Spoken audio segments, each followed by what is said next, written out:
Patay ang isang online seller at mister nito matapos pagbabarili ng riding in tandem sa Mexico, Pampanga nitong Biyernes.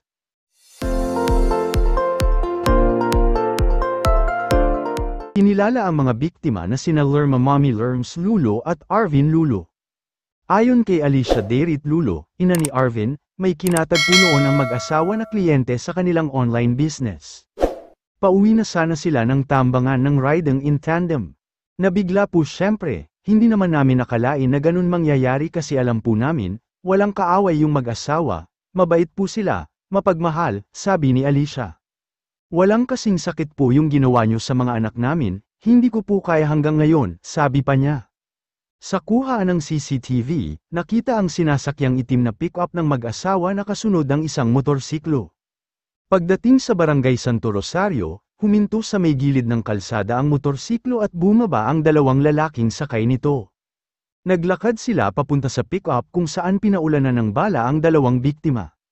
Nakita natin they're already tailing the victim's vehicle, 3 po ang tama ni Ms. Lerma at 6 naman po ang tama ni Mr. Arvin, sabi ni Police Lieutenant Colonel Pearljoy Golayan, hepe ng Mexico MPS. Sa dami ng bala po, sa dami ng cartridges na nakuha, both po talaga ang target siguro nila, dagdag niya.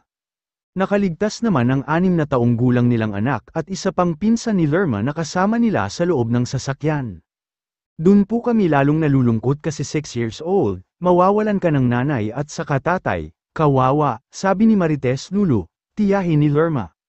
Sa inisyal na imbestigasyon ng pulisya, posibleng may kinalaman sa negosyo ang motibo sa pamamaslang.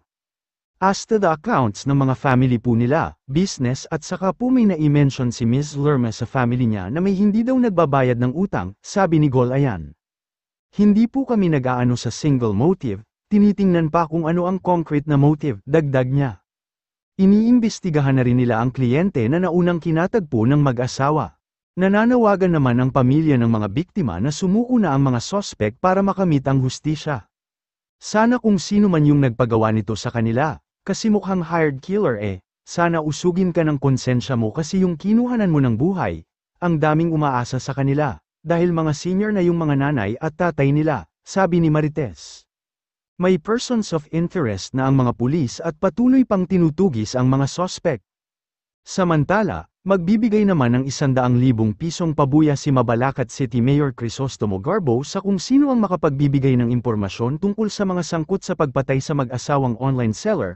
Sa isang pahayag, sinabi ni Garbo na bagamat sa Mexico, Pampanga nangyari ang pamamaril, kapwa mga residente ng kanilang syudad ang mga biktima, ipinaabot niya ang pakikiramay sa mga naulilang pamilya at nakikipag-ugnayan na rin sila sa pulisya para mapanagot ang mga salarin.